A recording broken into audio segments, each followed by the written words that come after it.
طبقہ امت کا شرک کر رہا ہے. قبروں پہ سجدہ ہو رہا ہے، پیروں کے آگے سجدہ ہو رہا ہے، بزرگوں کے آگے سجدہ ہو رہا ہے، گلے میں لال کالے پیلے دھاگے ڈالے جا رہے ہیں، پیر میں دھاگا پہنا جا رہا ہے، پیٹ پہ دھاگا پہنا جا رہا ہے، اور یہ عقیدہ رکھا جاتا ہے کہ جب تک یہ دھاگا میں پہنے ہوں میں بیمار نہیں پڑوں گا، مجھے نظر نہیں لگے گی. یہ شرک ہے، اور شرک اللہ تعالیٰ کا معاف ہونے والا گناہ نہیں ہے میرے پیارے ساتھی. اسی لیے شاعر کہتا ہے وہ دین جس سے توحید پھیلی جہاں میں، وہ دین جس سے توحید پھیلی جہاں میں، وہ بدلا گیا آ کے ہندوستان میں.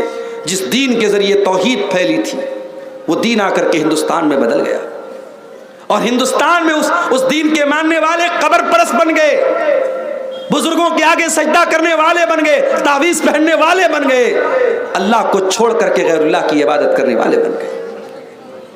اسی لیے مولانا حالی کہتے ہیں کرے غیر گر بت کی پوجا تو کافر، کواکب میں مانے کرشمہ تو کافر، جھکے آگ پر بہرے سجدہ تو کافر، جو ٹھہرائے بیٹا خدا کا تو کافر، مگر مومنوں پر کشادہ ہے راہیں، پرستش کریں شوق سے جس کی چاہیں، نبی کو جو چاہیں خدا کر دکھائیں، اماموں کا رتبہ نبی سے بڑھائیں، مزاروں پہ جا جا کے نظریں چڑھائے، شہیدوں سے جا جا کے مانگے دعائیں، نہ توحید میں کچھ فرق اس سے آوے، نہ اسلام بگڑے نہ ایمان جاوے.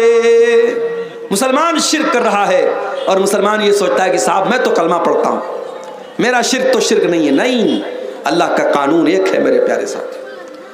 اسی لیے ابراہیم علیہ السلام اللہ کی بارگاہ میں دعا کرتے ہیں وَجُنُبْنِي وَبَنِيَّ أَن نَّعْبُدَ الْأَصْنَامَ، اے اللہ تو مجھے بھی شرک سے بچانا اور میری آنے والی نسلوں کو بھی تو شرک سے بچانا، میری اولاد کو بھی تو شرک سے بچانا. تو یہ پہلا گناہ ہے کبیرہ گناہ. کون سا؟ شرک. اللہ تعالی ہم سب کو شرک سے بچنے کی توفیق عطا فرمائے.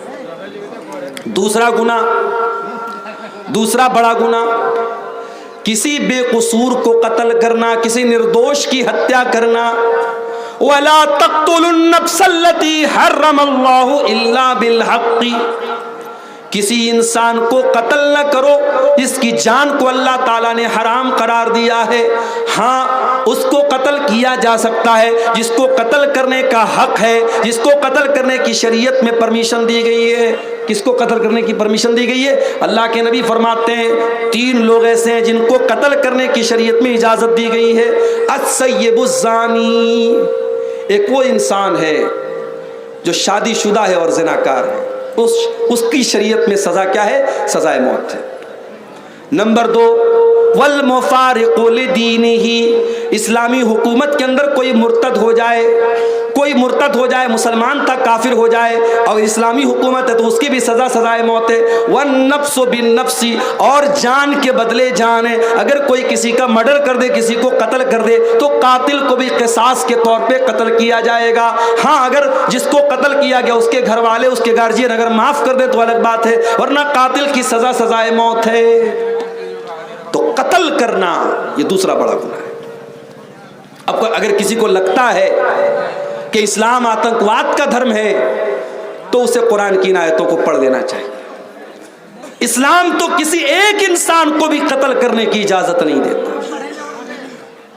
بے قصور لوگوں کو بم سے اڑا دینا یہ سب کچھ ہو سکتا ہے، اسلام نہیں ہو سکتا ہے. یہ کام کسی بھی مذہب کا ماننے والا کرے، اسلام کا ماننے والا اگر یہ کام کرتا ہے تو کان کھول کر کے سن لے، اسلام کا دامن اس سے بری ہے. اسلام بے گناہوں کی ہتیا کرنے کی اجازت نہیں دیتا ہے. اور آگے بڑھیے، تیسرا کبیرہ گناہ ولا یزنون، اللہ کے نیک بندے زنا نہیں کرتے. زنا کرنا، بدکاری کرنا یہ تیسرا بڑا گناہ ہے. اتنا بڑا یہ گناہ ہے کہ قرآن میں اللہ نے جب زنا کا ذکر کیا یہ نہیں فرمایا کہ زنا مت کرو، فرمایا وَلَا تَقْرَبُوا الزِّنَا إِنَّهُ كَانَ فَاحِشَةً وَسَاءَ سَبِيلًا. زنا کے قریب بھی مت جاؤ، زنا کے قریب بھی مت جاؤ، ایسا کوئی کام ہی مت کرو کہ زنا کی نوبت آئے. اسی لیے جب عورت گھر سے نکلے، اسلام نے حکم دیا وہ پردے میں نکلے. یا ایھا النبی قل لازواجک وبناتک ونساء المؤمنین یدنین علیہن من جلابیبہن ذالک ادنی ان یعرفن فلا یؤذین. اے نبی اپنی بیویوں سے کہہ دیجئے, اپنی بیٹیوں سے کہہ دیجئے اور تمام مسلمان عورتوں سے کہہ دیجئے جب وہ گھر سے نکلیں تو اپنے اوپر جلباب ڈال لیں, اپنے اوپر چادر ڈال لیں, اپنے حسن کی نمائش نہ کریں, اپنی خوبصورتی کو ظاہر نہ کریں, پردے میں رہیں. یہ پردہ ان کی پہچان بنے گا, یہ پردہ دنیا کو بتائے گا یہ عزت دار لڑکیاں ہیں اور کوئی ان کو چھیڑنے کی جرات نہیں کرے گا. یہ پردے کا حکم کیوں دیا گیا؟ تاکہ زنا کے کوئی قریب بھی نہ جائے. مردوں کو حکم دیا گیا قل للمؤمنین یغضوا من ابصارہم. اے نبی مومن مردوں سے کہہ دیجیے اپنی نگاہوں کو نیچے رکھیں, وَيَحْفَظُوا فُرُوجَهُمْ اور اپنی شرمگاہ کی حفاظت کریں. یہ نگاہوں کو نیچے رکھنے کا حکم کیوں دیا گیا؟ تاکہ آپ زنا کے قریب نہ جائیں. نوجوان لڑکا شادی کے قابل ہو جائے, نوجوان لڑکی شادی کے قابل ہو جائے, کیوں حکم دیا گیا کہ جلدی سے اس کی شادی کی جائے تاکہ کوئی زنا کے قریب نہ جائے؟ فرمایا یا معاشر الشباب من استطاع منکم الباء. اے نوجوانوں جب تم شادی کے قابل ہو جاؤ تو نکاح کر لو, فإنه أغض للبصر وأحسن للفرج. اس لیے کہ جب شادی کرو گے تو تمہاری آنکھیں جھک جائیں گی اور تمہاری شرمگاہ محفوظ ہو جائے گی. زنا کے قریب بھی مت جاؤ, اسی لیے کہا گیا اس کو اسی کے لیے جلدی سے نکاح کرنے کا حکم دیا گیا. ابھی ایک میسج آیا میرے پاس کہ ایک لڑکی ہے, عورت ہے, وہ کہیں نکاح کرنا چاہ رہی ہے, کوئی لڑکا ہے, دیندار لڑکا ہے, لیکن باپ راضی نہیں ہے لڑکی کا. کیوں؟ اس کی کاسٹ الگ ہے. ہمارے یہاں بڑا مسئلہ یہ کہ کاسٹ بھی چلتی ہے. شیخ ہے تو شیخ میں ہی شادی کرے گا, انصاری ہے تو انصاری میں ہی شادی کرے گا, جس برادری کا انسان ہے اسی برادری میں نکاح کرے گا. جبکہ اسلام میں کوئی کاسٹزم تو نہیں ہے, اسلام میں کوئی برادری واد تو نہیں ہے. اب بھائی باپ راضی نہیں ہے, لڑکا دیندار ہے, نمازی ہے, سب کچھ ہے, لیکن باپ راضی. اب لڑکی کسی کے ذریعے مسئلہ پوچھوا رہی ہے کہ مولانا صاحب شریعت تو یہ کہتی ہے کہ لڑکی کی شادی اس کے ولی کی اجازت کے بغیر نہیں ہو سکتی, اور میرا باپ دیندار لڑکے سے شادی نہ کر کے میری شادی بے دین سے کرا, میں کیا کروں؟ اب ہم لوگ بھی کبھی کبھی پریشان ہو جاتے کہ کیا جواب دیں. بھئی اسلام میں لڑکی کے نکاح کے لیے کنڈیشن ہے, شرط ہے کہ لڑکی کے ولی کا راضی ہونا. اگر لڑکی کا باپ زندہ ہے تو باپ ولی ہے, اور لڑکی اپنے باپ کو راضی کیے بغیر شادی نہیں کر سکتی. لیکن اب یہاں سچویشن یہ ہے کہ لڑکی کسی دیندار لڑکے سے نکاح کرنا چاہ رہی ہے اور کوئی عیب بھی اس کے اندر نہیں, اور لڑکی کا باپ تیار نہیں ہے, اور لڑکی کا باپ جس سے نکاح کرنا چاہ رہا ہے وہ لڑکا دیندار نہیں ہے. اب میں نے اس پر جب مسئلہ دیکھا, علماء کے فتوے دیکھے, تو علامہ ابن عثیمین کا ایک فتویٰ دیکھا. انہوں نے کہا کہ اگر کسی ایسی سچویشن میں لڑکی کا باپ غلط جگہ لڑکی کی شادی کر رہا ہے, جو رشتہ صحیح نہیں ہے, لڑکا دیندار نہیں ہے, اور لڑکی کا باپ صرف اس کی زمین جائیداد اور دولت دیکھ کر کے شادی کر رہا ہے, تو ایسی کنڈیشن میں لڑکی کے ولی ہونے کے حق سے وہ محروم ہو جائے گا, اور اس علاقے کے جو ذمہ دار لوگ ہوں گے, جو عالم ہوں گے بڑے, یا جو اس علاقے کا جو ذمہ دار ہوگا, اس کو لڑکی جائے گی اور وہاں جا کر کے اپنا کیس رکھے گی, اور وہ ولی بن کر کے اس لڑکی کا صحیح جگہ نکاح کرائے گا. ایسی صورت میں لڑکی کا باپ اپنے حق سے محروم ہو جائے گا. تو شریعت نے یہ سارے راستے کیوں بتائے میرے پیارے سے؟ تاکہ ہم زنا کے قریب بھی نہ جائیں. آج حالات کیا ہیں؟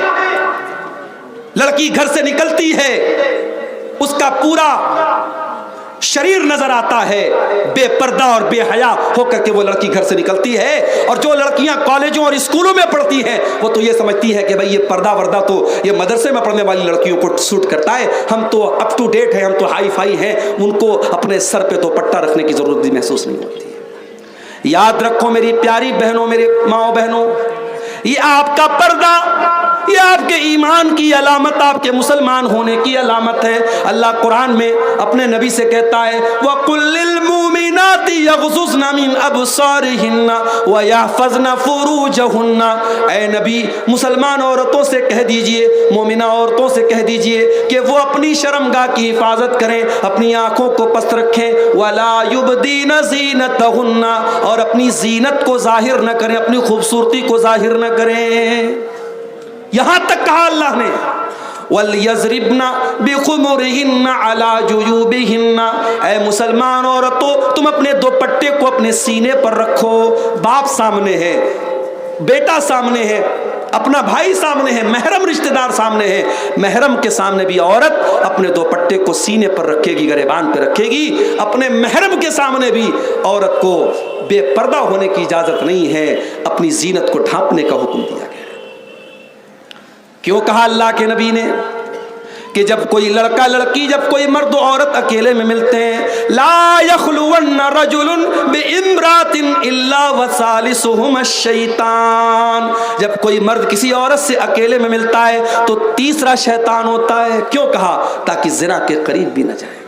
اور آج کان کھول کے سن لو، یہ زنا کا بہت آسان راستہ سوشل میڈیا کے ذریعے سے پیدا ہوا ہے. یہ واٹس ایپ پر جو باتیں ہو رہی ہیں، یہ جو فیس بک کے ذریعے انٹروڈکشن ہو رہا ہے، باپ معاف کیجئے گا، میں نے ایسے کیس بھی دیکھے ہیں. لڑکا مدرسے کا پڑھا ہوا عالم ہے، لڑکی مدرسے کی پڑھنے والی عالمہ ہے، ساری زندگی قرآن و حدیث پڑھتے پڑھاتے رہے ہیں، مگر اس سوشل میڈیا نے ان کو بھی زنا کے گڈھے میں ڈال دیا ہے جا کر. شیطان تو عالم کے ساتھ بھی لگا ہے، شیطان تو عالمہ کے ساتھ بھی لگا ہے. خبردار، اپنی بہنوں سے کہنا چاہوں گا اور ان کے گارجین سے بھی کہنا چاہوں گا، لڑکیاں اگر ابھی چھوٹی ہیں، کیا ضرورت ہے ان کے ہاتھ میں مستقل ایک موبائل دینے کی؟ میں یہ نہیں کہتا لڑکیاں موبائل استعمال نہ کریں، ابھی بچی چھوٹی ہے، ابھی کلاس 8-9 میں پڑھ رہی ہے، اس کے ہاتھ میں اپنا پرسنل موبائل ہونا کیوں ضروری ہے؟ جب لڑکیاں سمجھدار ہو جائیں، میچیور ہو جائیں، تب ان کو موبائل دیجئے اور اس نصیحت کے ساتھ موبائل دیجئے کہ یہ موبائل نہیں ہے، یہ دو دھاری تلوار ہے. اس تلوار سے تم اپنے آپ کو بھی قتل کر سکتی ہو، اپنی عزت کا جنازہ بھی اسی موبائل سے نکال سکتی ہو. اپنی بہنوں سے کہنا چاہوں گا، اگر آپ کو face book per I D بنانے کا شوق ہے تو بناؤ. اگر آپ یہ کہتی ہیں کہ ہم فیس بک کا استعمال اللہ کے دین کی تبلیغ کے لیے کرتے ہیں اور اچھی چیزوں کو شیئر کرتے ہیں، اس بات کی گارنٹی مجھے دے دیجئے کہ آپ کسی کے ساتھ چیٹنگ نہیں کریں گے. شیطان کہاں سے ہمیں زنا کے راستے پہ لے کے جائے گا ہم سوچ بھی نہیں سکتے میرے ساتھی. مسلمان لڑکی فیس بک چلا رہی ہے، دوسرا مسلمان لڑکا اس کے پرائیویٹ چیٹ باکس میں آتا ہے، السلام علیکم میری اسلامی بہن کیسی ہو تم. پہلے سلام سے بات شروع ہوتی ہے، اسلامی بہن کہہ کر کے بات شروع کرتا ہے، اور پھر ملاقاتیں اور باتیں اور لمبی چوڑی باتیں اور ایک دوسرے کا انٹروڈکشن، اور پھر شیطان کہاں لے کے پہنچا دیتا ہے؟ بدکاری اور زناکاری تک لے کے جا کے پہنچا دیتا ہے. اس لیے خبردار، سوشل میڈیا کے اس فتنے سے اپنے دامن کو بچاؤ. میں نے شروع میں جو تقریر کے پہلے ایک نظم پڑھی تھی، اس نظم میں بھی میں نے یہی پیغام دیا تھا. اس موبائل سے ہم بے حیا ہو گئے. آج بے حیائی اس موبائل نے بہت پھیلا دیا ہے میرے ساتھ. آپ یقین نہیں کریں گے، چھوٹی چھوٹی بچیاں، کلاس 8 کلاس 9 میں پڑھنے والی بچیاں، آج جب وہ اسکولوں میں جاتی ہیں تو اب وہ بہت اچھے گھر سے تعلق رکھتی ہیں، دیندار گھر ہے، باپ نمازی ہے، بھائی نمازی ہے، ماں نمازی ہے، گھر میں دین کا ماحول ہے. لیکن جب اسکول میں جاتی ہیں تو وہاں دوسری لڑکی کہتی ہے، ارے تیرے کتنے بوائے فرینڈ ہیں؟ یہ بوائے فرینڈ بنانے کا کلچر، یہ گرل فرینڈ بنانے کا کلچر، یہ لڑکا لڑکیوں کا دوستی کرنے کا کلچر، پھر ملنے جلنے کا کلچر، یہ آج ہمارے سماج کو برباد کر رہا ہے، ہماری چھوٹی چھوٹی بچیوں کو زنا کے راستے پہ لے کے جا رہا ہے. آج آپ بڑے بڑے شہروں کی بات نہیں کر رہا ہوں، یہ پاکڑ تو ایک چھوٹا شہر ہے. آپ پاکڑ چلے جائیں، فرقہ چلے جائیں، مالدہ چلے جائیں، آپ مسلمانوں کی کسی بستی میں چلے جائیں، آج جو زنا کے اڈے ہیں، جو ہوٹلز ہیں، جو پارک ہیں، جو ریسٹورنٹس ہیں، کوئی ایسا زنا کا اڈا نہیں ملے گا جہاں آپ کو کوئی برقع نشین لڑکی، برقع پوش لڑکی آپ کو نہ مل جائے. آج زنا کے ان اڈوں پر آپ کی برقع والی اسلامی بہنیں بھی پائی جا رہی ہیں. یہ پوری قوم کے لیے چلو بھر پانی میں ڈوب مرنے کا مقام ہے میرے ساتھی. وَلَا تَقْرَبُوا الزِّنَا، اے میرے بندو تم زنا کے قریب بھی نہ جانا. نبی اکرم کو خواب میں وہ منظر دکھایا گیا. آپ نے دیکھا کہ ایک تندور ہے، جس تندور کے اندر کچھ مرد و عورت الٹے لٹکے پڑے ہیں اور نیچے سے آگ کے شعلے آتے ہیں اور ان کی شرمگاہوں میں داخل ہو رہے ہیں، اور جب ان کی شرمگاہ میں وہ شعلے جاتے ہیں وہ چلانے لگتے ہیں. آپ نے پوچھا یہ کون لوگ ہیں، یہ کون لوگ ہیں جن کو یہ دردناک عذاب دیا جا رہا ہے؟ فرمایا گیا ہؤلاء الزنات والزوانی، اے اللہ کے نبی یہ آپ کی امت کے زناکار مرد اور زناکار عورتیں ہیں. بڑی دردناک سزا ہے زنا اور بدکاری کی. یہ چند لمحوں کی لذت آپ کی آخرت کو برباد کر دے گی. اس لیے میرے بھائیوں یہ تیسرا بڑا گناہ ہے زنا کاری کرنا. اس سے اپنے دامن کو بچاؤ. اور آگے بڑھیے. وَأَكُلُ الرِّبَا، سود کھانا، بیاج کھانا. بیاج کھانا آج کہیں بندھن لون کے نام سے، کہیں جو ہے عورتوں کو لون دینے کی اسکیم کے نام سے، الگ الگ طریقے سے سود اور بیاج کی کے طریقے ہمارے سماج میں چل رہے ہیں. کہیں ہیوی ڈپازٹ کے نام پہ، کہیں اپنے کھیت کو دوسرے کو پیسہ دے کر کے بڑی رقم دے کے کھیت کو دے دیا گیا اور وہ کھیت سے فائدہ اٹھا رہا ہے اور ہم اس کے پیسے سے فائدہ اٹھا رہے ہیں. یہ تمام شکلیں آپ اپنے علماء سے پوچھئے کون سی شکل سود ہے، کون سی شکل سود نہیں ہے. اگر سود ہے اور آپ سود کی رقم کھا رہے ہیں تو آپ اپنی آخرت کو برباد کر رہے ہیں میرے ساتھیوں. اللہ قرآن میں کہتا ہے یمحق اللہ الربا ویربی الصدقات، اللہ تعالیٰ سود کو مٹاتا ہے اور صدقہ خیرات کو بڑھاتا ہے. سود کھا کر کے آپ اپنے مال کی برکت کو ختم کر رہے ہیں میرے ساتھی. یہ سود بہت بڑا گناہ ہے.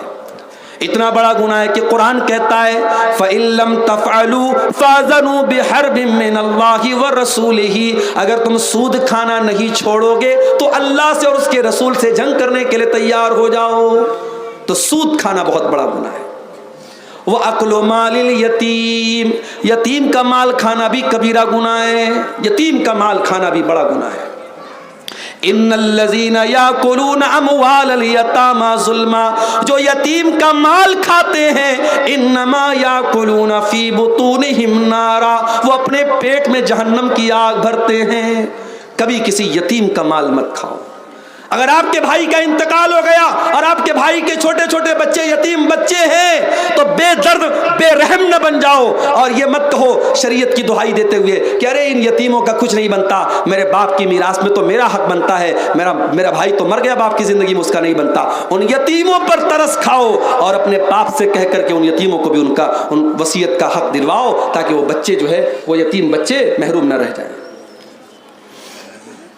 اور ایک دو باتیں اور بیان کر کے پھر ہم جلسے کے اصل مقصد کی طرف آئیں گے اور آپ سب سے اپیل کریں گے کہ آپ آئیے اور میرے ہاتھ پر آپ مسجد کے لیے جو چندہ ہے وہ دیتے ہوئے جائیں. میرے پاس اب وقت بالکل 20 منٹ کا وقت بچا ہے. ایک دو باتیں اور بیان کر کے ہم چندے کی طرف آتے ہیں. کبیرہ گناہوں کی بات ہم کر رہے ہیں میرے ساتھ. کبیرہ گناہوں میں ایک بہت بڑا گناہ نماز کا چھوڑنا ہے. جو لوگ نماز چھوڑتے ہیں جان بوجھ کر کے، وہ کان کھول کر کے سن لیں، نماز کا چھوڑنا بہت بڑا گناہ ہے، کبیرہ گناہ ہے.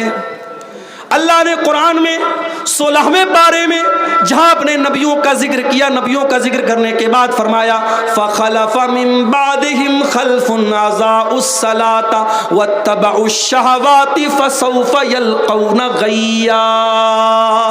میرے نبیوں کے بعد ایسے نالائق لوگ آئے جنہوں نے اپنی خواہشات کی پیروی کی اور جنہوں نے نمازوں کو برباد کیا، نمازوں کو چھوڑ دیا. ایسے لوگ جہنم کی آگ میں ڈالے جائیں گے. نماز کی پابندی کرو میرے ساتھیو، نماز کسی حال میں معاف نہیں ہے.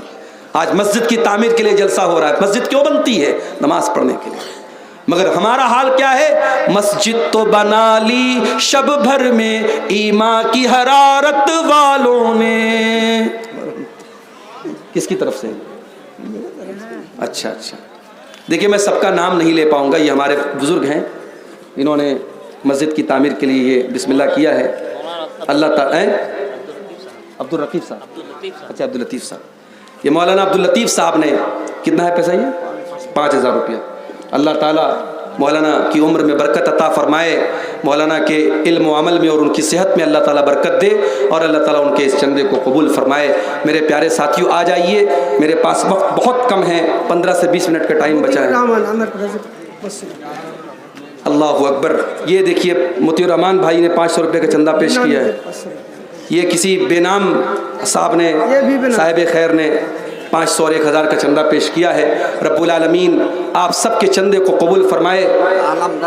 عالم ماشاء اللہ، عالم بھائی نے 10,000 روپیہ مسجد کے لیے تعاون پیش کیا ہے. اللہ تعالیٰ عالم بھائی کے اس چندے کو قبول فرمائے، ان کے مال میں برکت دے. بھائیو آؤ آگے بڑھو.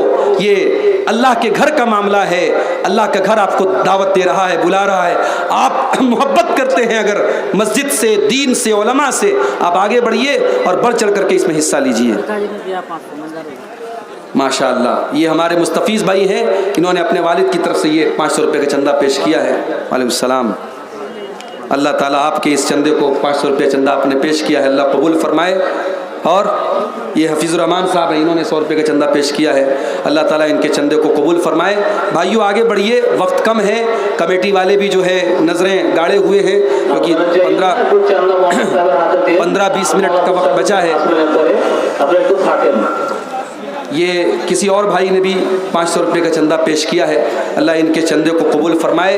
ماؤں بہنوں سے بھی گزارش کرتا ہوں کہ آپ آگے بڑھیں، مسجد کی تعمیر کا معاملہ ہے، آپ کے لیے صدقہ جاریہ بنے گا۔ آپ حضرات اگر اپنی ضرورتوں کے لیے اٹھ رہے ہیں تو ٹھیک ہے، اچھی بات ہے، لیکن ابھی پروگرام باقی ہے، میرے بعد بھی خطیب ہیں، میرے ساتھ مسئلہ اور مجبوری ہے، مجھے نکلنا ہے، لیکن آپ حضرات بیٹھیں، پروگرام میں آپ شامل ہوں۔ اچھا ماشاء اللہ، یہ بھائی کی ان کی دادی نے دیا ہے 500 روپے کا چندہ اور 200 روپیہ بے نامی چندہ ہے، اللہ تعالیٰ ان کے چندے کو قبول فرمائے۔ آئیے آگے بڑھیں، دیکھیے بھائی 100 کے نوٹ نہیں چلے چندے میں، 500 کم سے کم دیجیے۔ آئیے آگے بڑھیے، اللہ تعالیٰ آپ سب کے چندے کو قبول فرمائے۔ میں بغیر گنے دے رہا ہوں سامنے، اللہ تعالیٰ آپ سب کے تعاون کو قبول فرمائے، اللہ تعالیٰ آپ کے صحت میں، دولت میں برکت عطا فرمائے، اور جو لوگ مرحومین کی طرف سے چندہ دے رہے ہیں اللہ تعالیٰ ان کے مرحومین کی مغفرت فرمائے۔ رمضان کا بالکل قریب وقت آ چکا ہے، یہ آخری پروگرام ہے رمضان کے پہلے جس میں آپ حضرات شامل ہو رہے ہیں۔ یہ 2000 روپیہ ہے، اللہ تعالیٰ ان کے چندے کو قبول فرمائے۔